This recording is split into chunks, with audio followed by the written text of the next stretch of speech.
On World News Tonight, widespread floods. Spain sees disaster with victims being taken by the deadly floods. Mass protests.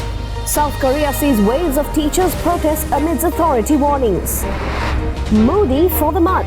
Burning Man festival turns into a sloppy mess due to an unexpected summer storm. And pampered pandas. Bamboo hammock made for the giant pandas to make playtime more interesting.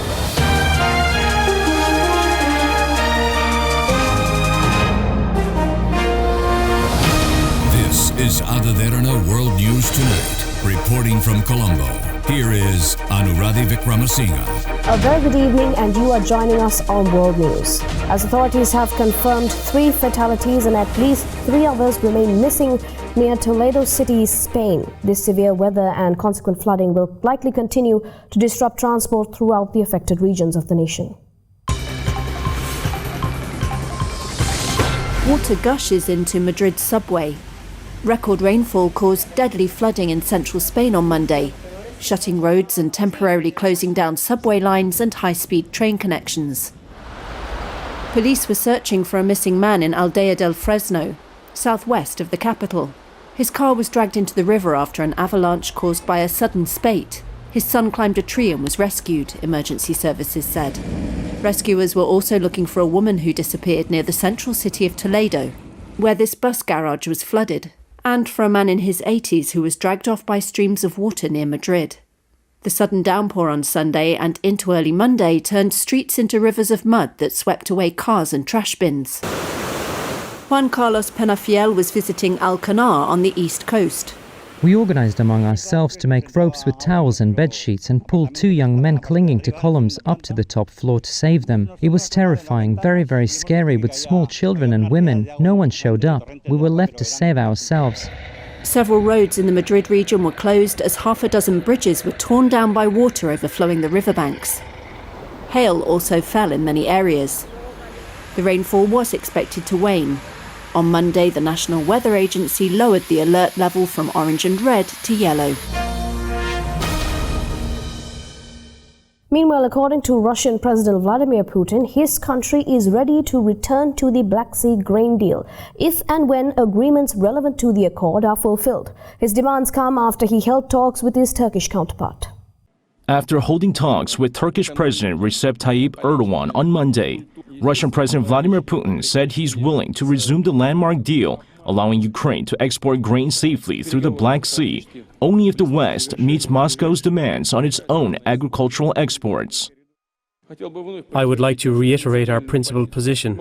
We will be ready to consider the possibility of reanimating the grain deal. I once again told the President about this today, and we will do this as soon as all the agreements on lifting restrictions on the export of Russian agricultural products are fully implemented. He also stressed that Russia's withdrawal from the Black Sea grain deal did not affect global food markets, adding that there's no physical shortage of food. While Putin acknowledged that there are problems with the fair distribution of the grain, that has nothing to do with the grain deal itself. The Russian president emphasized that if his demands are met, the deal could be back in place within a matter of days. Meanwhile, his Turkish counterpart said Turkey and the UN, which brokered the original grain deal, have again put together a new package of proposals to resolve the issue.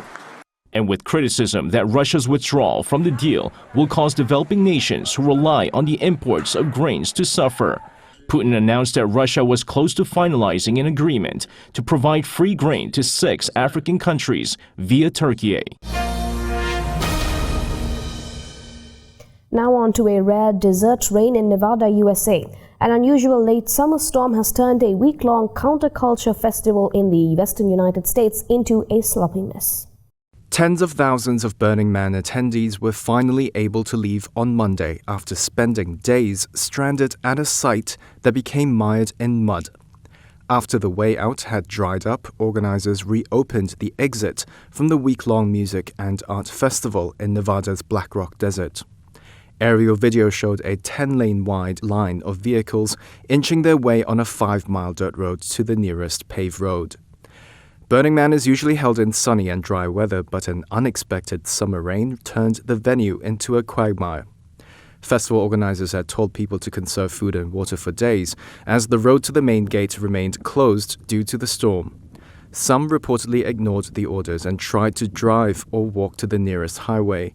Volunteer Evie Airy described what she saw. It really looked apocalyptic. When you see the people walking the barefoot in such a cold with the children, some people have a small child here, like 3 years old, 4 years old. I don't know how this works. Festival goers shared video of campsites smothered with sticky, deep mud. Just the tickets for the event, which drew tens of thousands of people, including celebrities and social media influencers, were set for around $575, and that's before gear, supplies, and other costs. Festivities continued despite the weather, although some events were rescheduled. The festival's signature burning of a giant wooden effigy of a man was postponed to Monday night, a day late. Over in South Korea, teachers across the nation gathered in front of the National Assembly and elsewhere to mourn the passing of some of their peers and to demand changes in classrooms. President Yoon and politicians are taking their words seriously, vowing to institute change. Teachers in South Korea are grieving, and they're angry. They're grieving for lost fellow teachers, and they're angered by the lack of administrative measures to protect them. On the 49th day since the death of an elementary school teacher at Seoul Seoyi Elementary School, teachers from all over the country gathered in front of the National Assembly to mourn the young teacher who took her own life in July. They're also mourning 3 others from different schools who also committed suicide in just 4 days since last week. The rally came amid strong opposition from the Education Ministry that said while it sympathizes with the teachers, the ministry also respects the rights of students to be educated, adding that the educators should remain at their posts in schools. However, this did not stop the teachers from taking leave from their schools to participate. President Yoon Suk-yeol ordered the government on Monday to take the teachers' complaints seriously and to make every effort to establish their rights and normalize the education sector. The ruling People Power Party said it will make every effort to pass 4 major bills that are aimed at strengthening teachers' rights. While main opposition Democratic Party of Korea said education is the basis of our society and that it is the government's responsibility to make schools a safe environment. Both parties will discuss the bills at an assembly standing committee, and if all goes swiftly, they will be put to a vote at a plenary session as early as September 21st.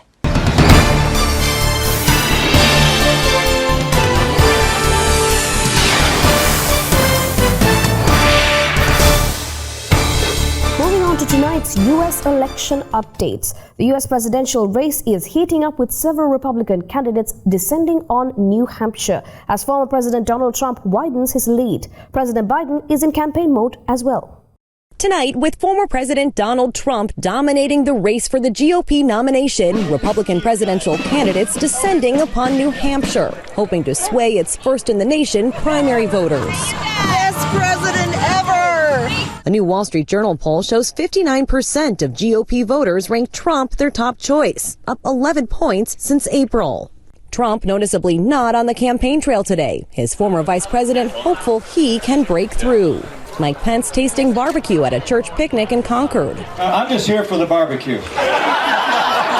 Pitching himself as a candidate for change. We need new leadership in the White House, and I believe we need new leadership in the party.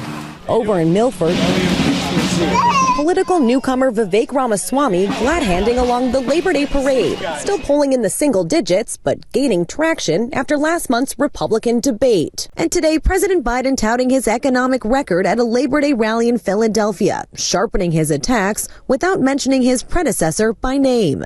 When the last guy was here, he looked at the world from Park Avenue. I look at it from Scranton, Pennsylvania. I look at it from Claymont, Delaware.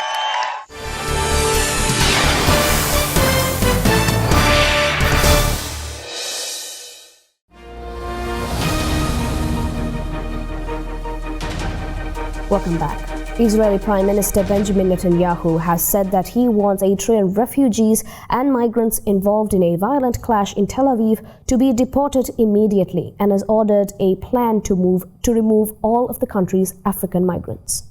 Violent clashes in Tel Aviv putting the country's immigration policies front and center. After hundreds of asylum seekers from the African country of Eritrea confronted pro-Eritrean government groups.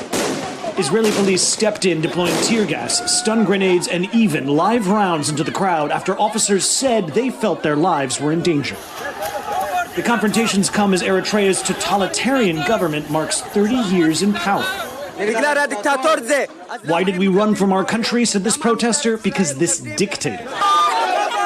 It's a government many demonstrators in Israel say they were forced to flee. I feel sad because I saw a lot of people have been injured. The Israeli National Emergency Service reports over 100 people were injured in the clashes, including 30 police officers. Prime Minister Netanyahu says the protesters crossed a line. His national security minister visited the scene and suggested that those who took part should be placed in detention until they're deported. Immigration has been a divisive issue in Israel for generations. But it's taken on new urgency as Netanyahu seeks to push through his judicial overhaul plan. The nation's high court has previously blocked laws targeting Eritrean asylum seekers. Now Netanyahu is sticking to his long-standing rhetoric, calling those who protested over the weekend illegal infiltrators.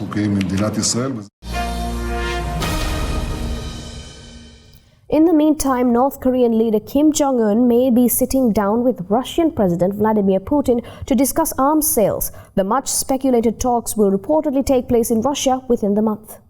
North Korean leader Kim Jong-un may travel to Russia to meet with Russian President Vladimir Putin this month, as the Kremlin has sought to acquire military equipment for use in the Ukraine war.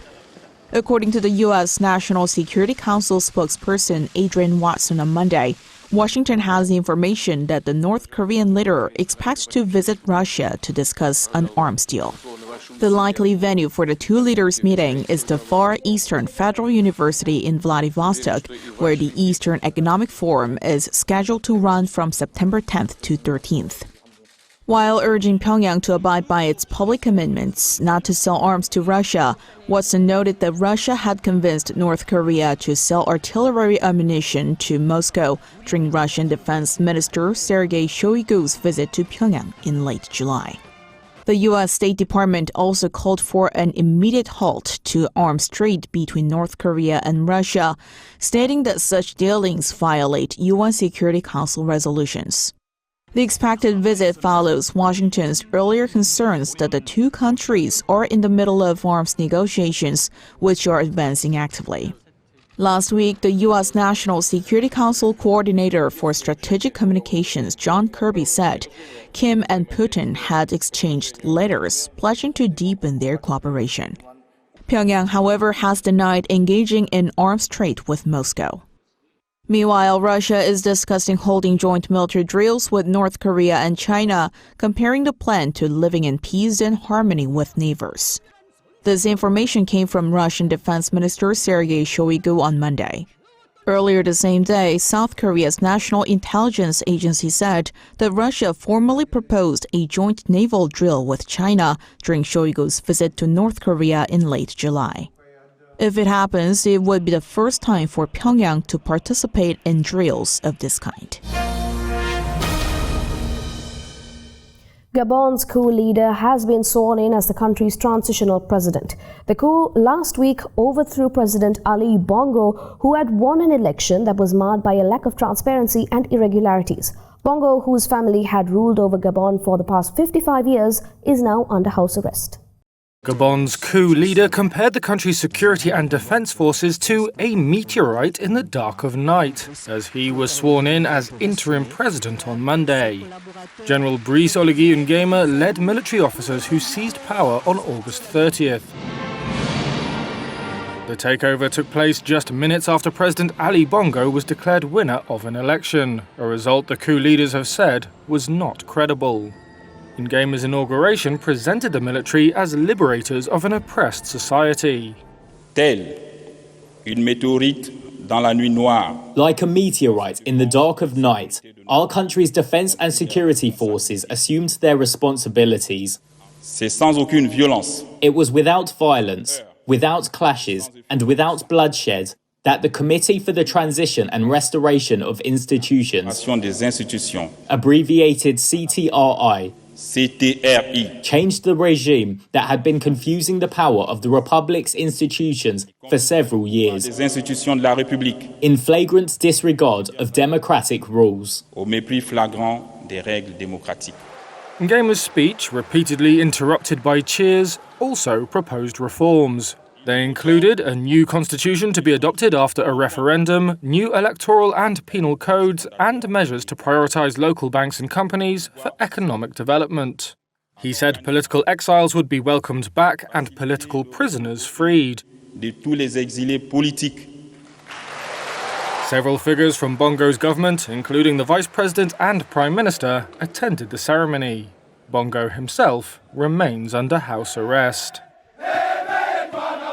The coup, ending the Bongo family's 56-year grip on power, had drawn cheering crowds onto the streets of the capital, Libreville.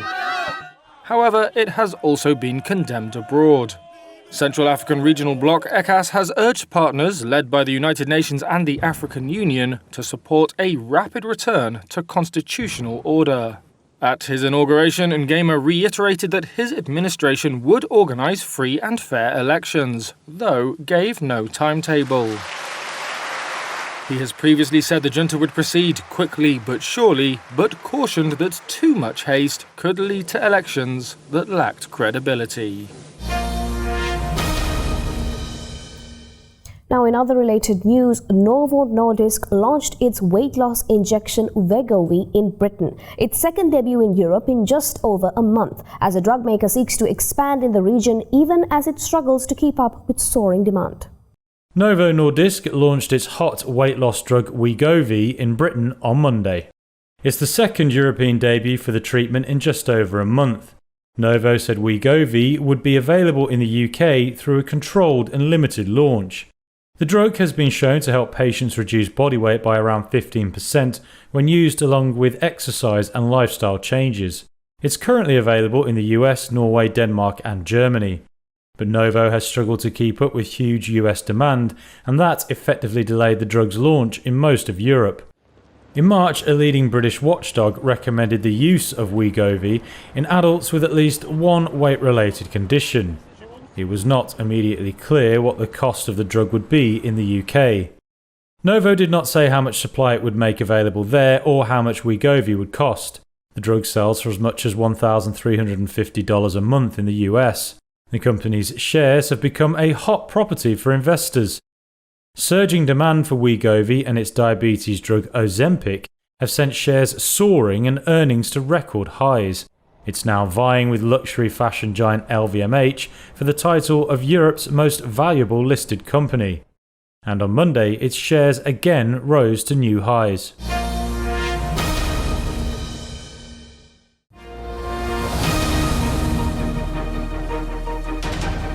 Welcome back. For more news, let's take you around the world in a minute. Steve Howell, the former lead singer of the band Smash Mouth, has died at the age of 56 following a long illness suspected to be caused by alcoholism.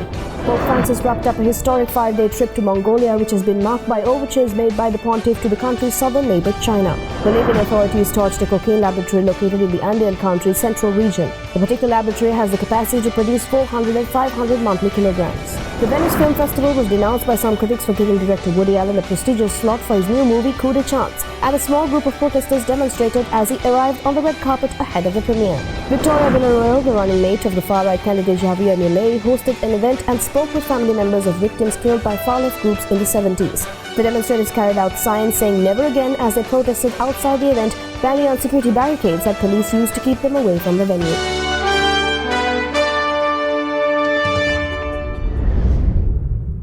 And that is all we have for you on World News Tonight. If you missed any of today's programs, you can always rewatch by catching us on our YouTube channel, youtube.com/AdultDerana-English. We are leaving you tonight in China as adorable panda cubs enjoy their playtime on comfy bamboo hammocks. Thank you for watching. Have a great night.